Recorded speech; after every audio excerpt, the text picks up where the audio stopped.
So welcome to all of you, and we have a much smaller group here than we anticipated. We've done 6 of these meetings in the last 2 years. Most of those have been across the street in the library. And I think the smallest group we've had there is 75 people. So, Mel Franklin and I organized a meeting in Brandywine last spring that drew almost 300 people. So that was an incredibly outstanding meeting, and thank you for the partnership on that. I mean, it was truly tremendous. But when you fire a flare up in the air, you're not sure who sees it. And so all I can tell you is we worked social media on this thing, and we got word out to about 10,000 people. So there must be something else going on tonight that competes with this. But I want to be fair and considerate to the people who made it here. And so we always, no matter how big the turnout is, want to do justice to the people who actually made the commitment to come to the meeting. And so we're going to do that. Now, we had allotted a 2-hour slot for this, but let's be reasonable and say that we should be able to cover what we need to cover in an hour, and we'll have a question and answer period there in that hour. And then we'll reschedule something after the election when there's less things on the agenda. But I thought that we should really tell you, first of all, the status of the project and some things on the horizon, like the annual tour meetings that the Secretary of Transportation has with each county in Maryland and the city of Baltimore.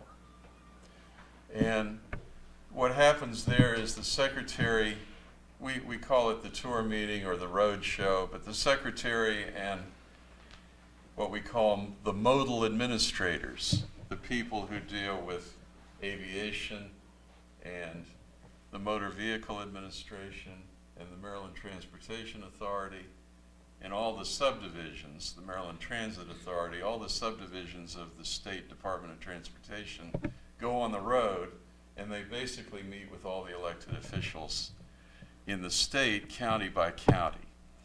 And the meeting here in Charles County is next Tuesday at 6 o'clock.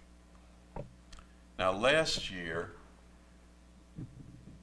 we had a big rah-rah meeting before that on really exactly the same date as today. And folks got excited and wanted to be right in front of the county building when the secretary arrived to let him know that this was an important priority, and they did that. So we had a dozen or 2 dozen people there in front of the county building with placards and signs saying light rail now. And I guess I should say too, we're here tonight to talk about bringing light rail to Charles County and Southern Maryland and Southern Prince George's County. That's the purpose of this meeting. So let me kind of roll into this by saying, and if you picked up a handout, there's 3 sheets of paper out there on the table. If you didn't get one coming in, get one before you leave. Because on those 3 sheets of paper, you basically get the story of where we are. We're looking at a light rail transit system from the Branch Avenue Metro Rail station in Prince George's County, 18.7 miles down the 5301 corridor to Waldorf and White Plains. And we're looking at a total commuter shed that would be served by that facility of about 450,000 people. I hear all the time, and I heard on Facebook before this meeting, we get comments like, well, we don't have enough population to support a facility like this. Well, the fact is we do. And the reason for that is that we have a partnership with Prince George's County and Charles County, and combined, we have as many people in that commuter shed as Charlotte, North Carolina, or the extensions of light rail in Phoenix to Tempe and Mesa, or Norfolk, or a whole number of very successful light rail lines. So we've kind of got the critical mass of support for that. And this would be, as I said, an 18.7 mile light rail line right alongside the 5301 corridor, and then crossing into Charles County would be right alongside the existing CSX railroad line. So, and we've kind of, Ben Ross, who I'll introduce in a minute, we were laughing earlier about how easy it would be to put light rail on that alignment versus threading the needle with the purple line, where and I grew up where the purple line's going to be, and there are just untold obstacles that have to be navigated on the purple line. So the potential exists for the 50,000 people who drive and go through one of the worst commutes in America every day, from St. Mary's in Charles County up north to Branch Avenue, would have a choice. They would have a choice of riding a train instead of a death grip on the steering wheel, enduring what is the worst commute in Maryland. And Maryland's commutes are some of the worst in the nation. And this would be a 37-minute to 42-minute ride from White Plains to Branch Avenue, where you could sit and read your email or read the newspaper and not go through the soul-destroying, stressful experience of driving for what some people are doing an hour and a half, 2 hours one way to get to work. So and this is the alignment over here. If you see this map to my right, there are 13 stations on that alignment, all the way from White Plains, and then the last station would be at Joint Base Andrews in Prince George's County. And along the way would be the Southern Maryland Hospital Center, Brandywine Crossing,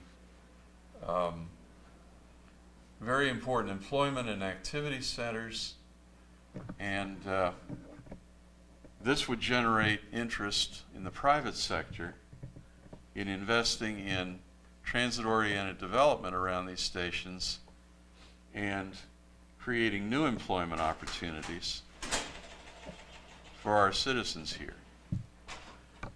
So this project has a dual purpose.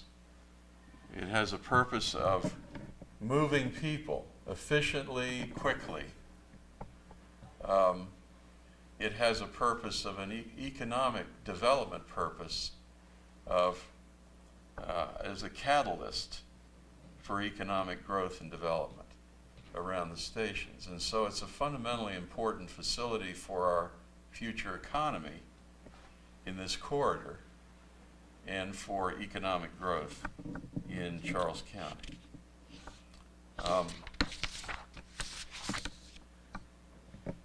Now, before I go any further, I want to introduce three very key players in the room, and then ask them to say a few words about this project And I'm going to start with Reuben Collins. Now, many of you know Reuben. He served 2 terms as a county commissioner in Charles County, representing the 3rd Commissioner District. And he and I served together for 4 years, from 2006 to 2010, during which time we put a lot of the fundamental building blocks into place for this project from Charles County's perspective. We worked together on the Waldorf Urban Redevelopment Corridor, on a Phase 1 transit-oriented development plan for downtown Waldorf. And we began the process of urgently requesting state support for the next phase of this project. And after they've had a chance to say a few words, I'll get into the details of where we are and what we need from the state in the next phase. Before I ask Reuben to come up to the microphone, I want to introduce Mel Franklin. Now, Mel has been, I've worked a lot with the Navy over the years, so I call people plank owners. I hope that everybody understands what that means. 20 years of working with Pax River. But Mel is our plank owner in Prince George's County. And I don't think it's a mystery to anybody here that this project goes absolutely nowhere without the support of Prince George's County. So from his first election to the 9th Council District in southern Prince George's, through the very important resolution that the council adopted in 2011, it's hard to believe how. But that is the standing policy commitment by Prince George's County to this project, in which the council said that this was the next in line after the purple line. This is the next project in line. So Mel has been a critical partner in Prince George's County in getting us where we are now. And again, I'll cover the details of where we are and where we need to go and the kind of help we need in a minute. And then Ben Ross. Well, first of all, Ben is a published author. He wrote a book on urbanism and transit and the importance of those things in building new communities. And if he tells you the title of the book, you can order it from Amazon. I think Oxford published it, if I remember. Ben and I have known each other now for about 2 years. When he called on the phone and he said, we need a statewide transit coalition because we need an interconnected Maryland, a better connected Maryland. We need a program that helps everybody, a program that helps poor people, a program that helps working people, not a program that's just designed for an exclusive group of the well-to-do. So he called, and we now have a coalition that represents most of the state, especially west of the Chesapeake, and includes a whole range of projects on the agenda that need to be invested in by the state of Maryland. And Ben is the chair of that coalition.